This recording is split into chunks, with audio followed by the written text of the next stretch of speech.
নমস্কার, সুস্বাগতম। আজ আরও একটি পৌরাণিক ভিডিও নিয়ে এসেছি। স্কিপ না করে পুরোটা দেখার অনুরোধ রইল। ভগবান শিব হলেন আদিশক্তি, যিনি সৃষ্টি, ধ্বংস, প্রলয়ের নিয়ন্ত্রক। কিন্তু জানেন কি, ভগবান শিবের জন্ম কিভাবে হয়েছিল? তার পিতামাতাই বা কে? ভগবান শিব অর্থাৎ মহাদেবের জন্ম রহস্য সম্পর্কে বিভিন্ন পুরাণে বিভিন্ন মত পাওয়া যায়, কিন্তু কোনো পুরাণেই তার জন্মদাতা বা জন্মদাত্রী সম্পর্কে লেখা পাওয়া যায়নি। তবে জানা যায় শিব অজনিজ, অর্থাৎ যার মাতৃগর্ভ থেকে জন্ম হয়নি, যিনি সনাতন চিরন্তন বলে বিবেচনা করা হয়, যার জন্মও নেই, মৃত্যুও নেই। তিনি সৃষ্টির আগে থেকেই ছিলেন, সৃষ্টি ধ্বংসের পরেও তিনি থাকবেন। তিনি এক রহস্যময় আদিশক্তি। শিবপুরাণ ও লিঙ্গ পুরাণ অনুসারে ভগবান শিব স্বয়ংভূ, অর্থাৎ নিজেই সৃষ্টি হয়েছেন। তিনি অমর, যার শুরু ও শেষ নেই। তিনি সর্বশক্তিমান, পরম ব্রহ্ম, অনন্ত শক্তির প্রতীক। শিবপুরাণে বলা হয়েছে, শিব অর্থাৎ মহাদেব ত্রিদেবের মধ্যে প্রাচীনতম। তিনি কারোর দ্বারা সৃষ্টি হননি, নিজে নিজেই উদ্ভূত হন। সব কিছু ধ্বংস হলেও তিনি আদি অনন্তকাল ধরে বিরাজমান থাকবেন। তাই তাকে মহাদেব ও আদিদেব বলা হয়।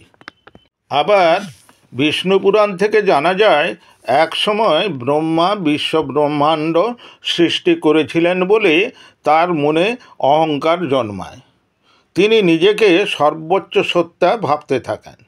তখন বিষ্ণু তাকে বোঝানোর চেষ্টা করেন যে এই মহাবিশ্বের যিনি অধীশ্বর, সেই আদিশক্তি একজন আছেন। তর্ক বিতর্কের সেই মুহূর্তে এক অদ্ভুত জ্যোতির্ময় পুরুষ আবির্ভূত হন। তিনি হলেন স্বয়ং শিব। সেই শিবমূর্তি দেখে ব্রহ্মাদেব চমকে ওঠেন। নিজ মনে ভাবেন, এই সুঠাম শক্তিশালী সুদর্শন মূর্তি কার? তখনই বিষ্ণুদেব ব্রহ্মাদেবকে বলেন যে ইনিই পরমেশ্বর। সৃষ্টি, সংহার ও পালন এই তিন শক্তির মূল উৎস। আবার বিষ্ণুপুরাণ থেকে যে ব্যাখ্যা পাওয়া যায়, এই পরাক্রমশালী পুরুষ শিবলিঙ্গ স্তম্ভ সৃষ্টি একটি বিতর্কের মাধ্যমে। ভগবান ব্রহ্মা ও ভগবান বিষ্ণুর মধ্যে কে শ্রেষ্ঠ তাই নিয়ে জোর বিতর্ক বাধে। হঠাৎ ওই সময়ই এক জ্বলন্ত প্রকাণ্ড স্তম্ভ আবির্ভূত হয়। স্তম্ভটির শীর্ষ ও মূল ছিল অদৃশ্য। ওই জ্বলন্ত স্তম্ভের মধ্য থেকে ব্রহ্মা ও বিষ্ণু উভয়ই শুনতে পান এক অদৃশ্য বাণী। বাণীতে বলা হয়, আপনাদের মধ্যে যে এই স্তম্ভের শুরু ও শেষ খুঁজে আনতে পারবেন, তিনিই হবেন শ্রেষ্ঠ।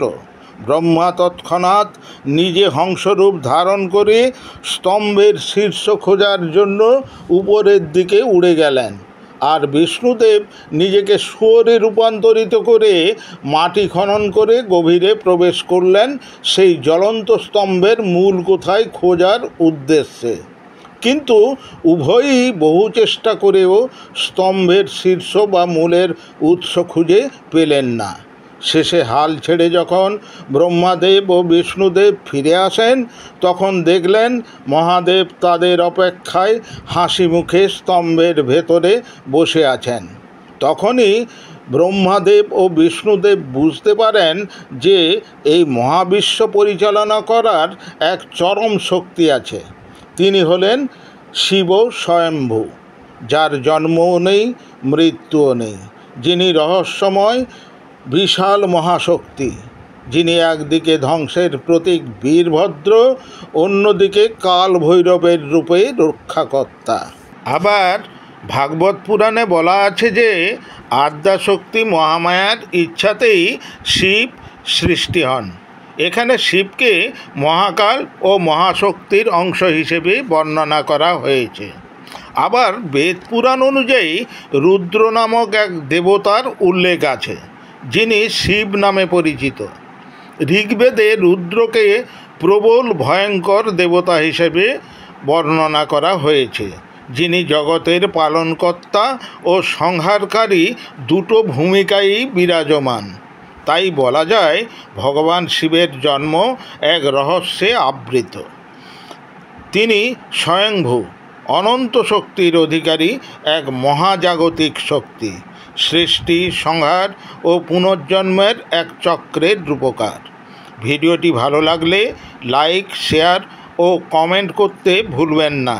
কমেন্টে লিখবেন হর হর মহাদেব।